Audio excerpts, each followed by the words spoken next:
Hello students, आज हम इसमें क्लास 7th की सप्लीमेंट्री बुक के सेकंड चैप्टर ब्रिंगिंग अप कारी का रिमेनिंग पार्ट का एक्सप्लेनेशन करेंगे। इससे पहले अभी वाले पार्ट में हमने देखा था कि एक कारी जो है वो एक हाथी होता है और जो ऑथर का दोस्त होता है और वो एक तालाब में एक डूबते हुए बच्चे को बचाता है। तो वो हाथी कारी जो है वो डूबते हुए बच्चे को और ऑथर को दोनों को नदी के बाहर निकाल लेता है। अब उसके आगे पढ़ेंगे।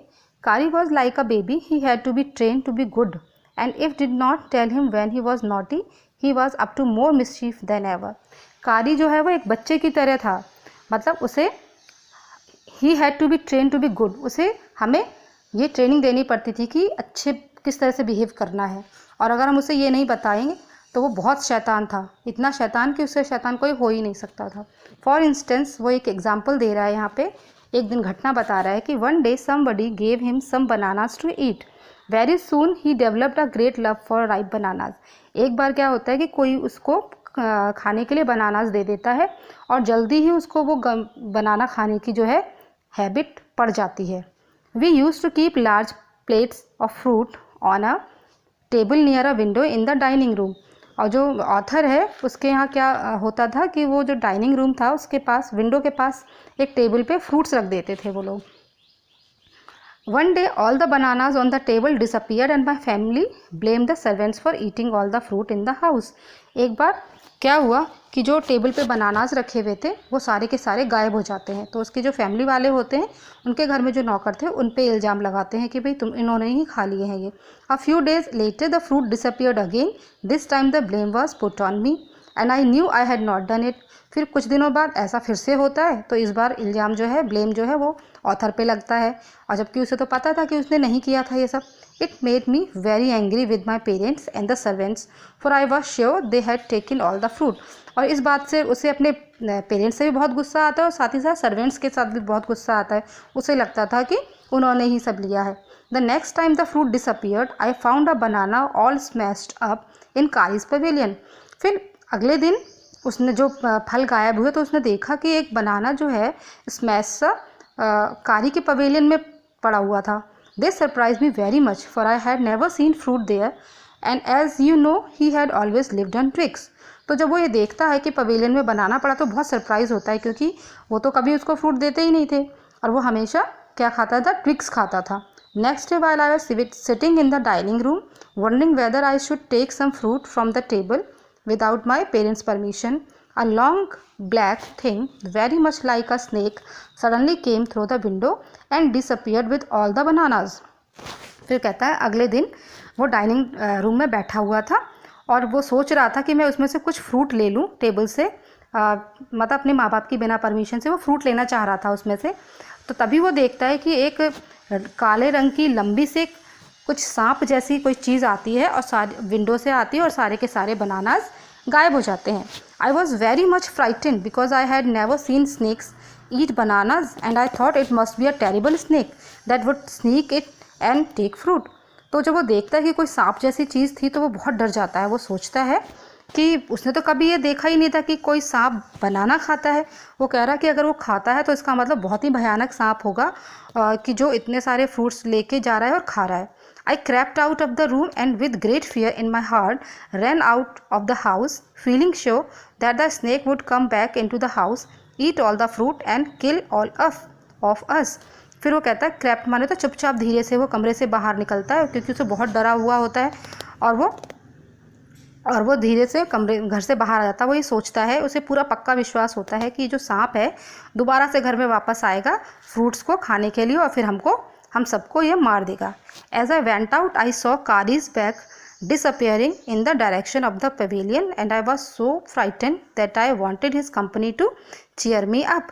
तो वो जैसे ही बाहर आया उसने देखा कि कारी की जो बैग है वो डिसअपियरिंग मतलब धीरे धीरे गायब हो रही है।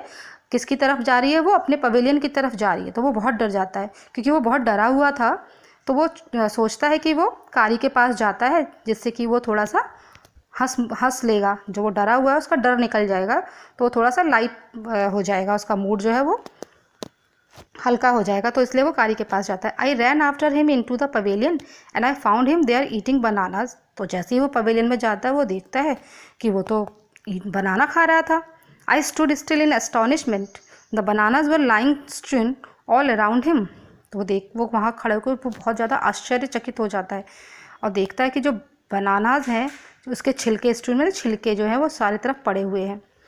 ही stretched out his trunk and reached for one far away from where he was standing.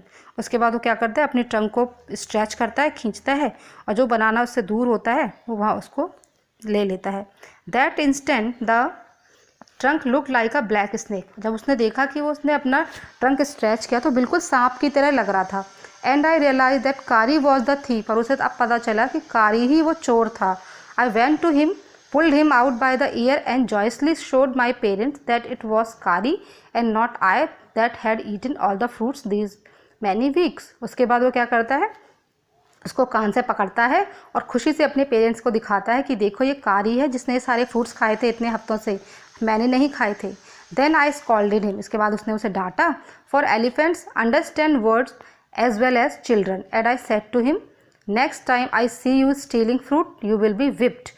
उसके बाद वो कहता है कि उसे डांटा, और क्योंकि जो हाथी होते हैं वो शब्दों को समझते हैं, जैसे बच्चे समझते हैं वैसे ही समझते हैं। तो उसको भी हमने उसी तरीके से समझाया था, अगर नेक्स्ट टाइम तुमने चोरी की फ्रूट की तो तुम्हें पिटाई होगी। विप्ड मीन्स होता है पिटाई, तो तुम्हारी पिटाई होगी अगर तुमने नेक्स्ट टाइम चोरी की।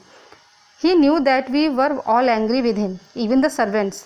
His pride was so injured that he never stole another thing from the dining room, and from then on, if anybody gave him any fruit he always squealed as if to thank them। फिर वो क्या कहता है कि अब उसे पता चल गया था, हाथी को, कारी को पता चल गया था कि सब उससे बहुत नाराज़ है, यहाँ तक कि सर्वेंट्स भी उससे बहुत नाराज़ थे। इससे उसके जो प्राइड होती है, जो उसका सम्मान होता है, उसको बहुत मतलब धक्का लगता है, बहुत इंजर्ड हो जाता है इस बात से। तो उसने उसके बाद कभी कोई चोरी नहीं की, और यहाँ तक कि अगर कोई उसको फ्रूट देता भी था खाने के लिए तो वो स्क्वील्ड करके मतलब चिंगाड़ के उसको थैंक यू बोलता था कि भाई मुझे नहीं चाहिए कोई fruit. An elephant is willing to be punished for having done wrong, but if you punish him without any reason he will remember it and pay you back in your own coin. तो वो बता रहा है कि जो elephants होते हैं वो चाहते हैं कि अगर वो कोई गलती करें तो उनको पनिशमेंट मिले, लेकिन अगर तुमने उन्हें बिना किसी रीज़न के पनिशमेंट दी तो वो याद रखो कि वो अपना बदला ज़रूर लेते हैं। An elephant must be taught when to sit down, when to walk, when to go fast and when to go slow। जो एलिफेंट है उनको हमेशा ही सिखाना चाहिए कि उन्हें कब बैठना है, कब चलना है, कब तेज़ दौड़ना है, कब धीमे चलना है। You teach him these things as you teach a child। और तुम्हें ये चीज़ें वैसे ही सिखानी होती हैं जैसे कि हम एक बच्चे को सिखाते हैं, उसी तरह से एलिफेंट को भी सिखाते हैं। If you say धत and pull him by the ear, he will gradually learn to sit down।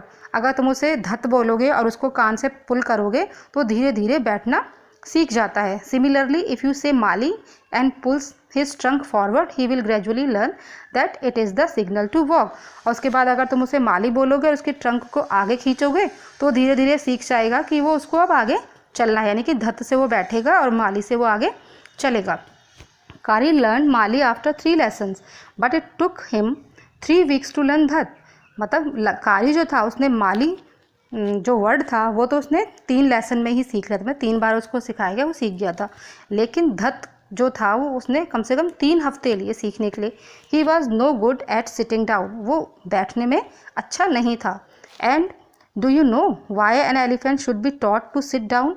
आपको पता है कि एलिफेंट को बैठना क्यों सिखाया जाना चाहिए? Because he grows taller and taller than you who take care of him, so that when he is 2 or 3 years old you can only reach his back with the ladder।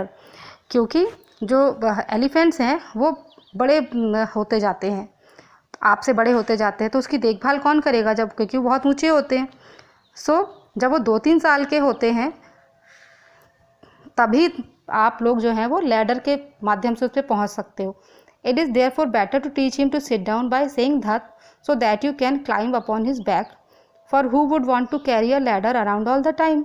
तो इससे अच्छा है कि उसे बैठना सिखाया जाए, धत कहना सिखाया जाए, जिससे कि उसकी बैक पे आसानी से चढ़ा जाए, क्योंकि हमेशा तो कोई लैडर उसके कैरी करना नहीं चाहेगा हमेशा।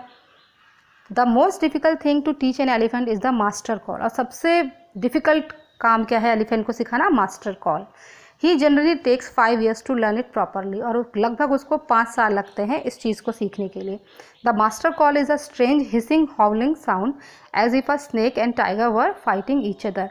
ये जो मास्टर कॉल होती है अजीब सी साउंड होती है, जैसे हिसिंग जो सांप की आवाज़ होती है, और हाउलिंग जैसे शेर या टाइगर गुर्राने वाली साउंड होती है, इस तरह की साउंड होती है। और जब वो निकालते तो ऐसा लगता है कि वो दोनों एक दूसरे से लड़ रहे हैं। And you have to make that kind of noise in his ear, और ये साउंड जो है आपको उस एलिफेंट के कान में बोलनी पड़ती है। And do you know what you expect an elephant to do when you give him the master call, और आपको पता है कि आप क्या हाथी से उम्मीद करते हो कि जब उसको ये मास्टर कॉल दी जाए तो वो क्या करे। If you are lost in the jungle and there is no way out and everything is black except the stars above, you dare not stay very long anywhere. वो कहते हैं कि अगर कभी आप जंगल में खो जाओ और उसका बाहर निकलने का कोई रास्ता ना मिले और सब तरफ अंधेरा ही अंधेरा हो और केवल आपके ऊपर क्या दिख रहा हो, स्टार दिख रहे हो, तो आप वहाँ उस जगह पे बहुत देर तक रहना नहीं चाहोगे। The only thing to do then is to give the master call and at once the elephant pulls down the tree in front of him with his trunk.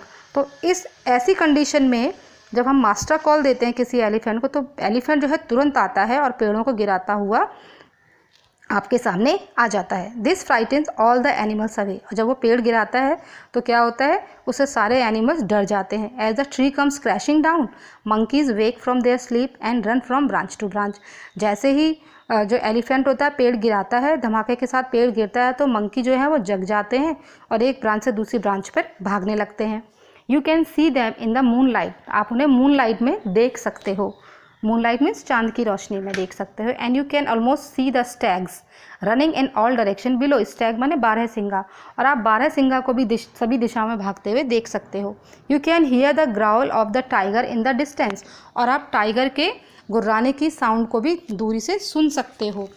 Even he is frightened, और even वो भी डरा हुआ होता है। It means tiger भी डरा हुआ होता है। Then the elephant puts down the next tree, उसके बाद वो नेक्स्ट ट्री गिराता है, उसके बाद दूसरा गिराता है, और इस तरह गिराते हुए चला जाता है, और जल्दी ही वो एक रास्ता सा बना देता है। Right through the jungle straight to your house, मतलब जंगल से तुम्हारे घर तक के लिए वो रास्ता बना देता है। तो इस तरीके से ये इस लेसन का जो था एक्सप्लेनेशन था। आई होप आप लोगों को अच्छा लगा होगा। Thank you, bye.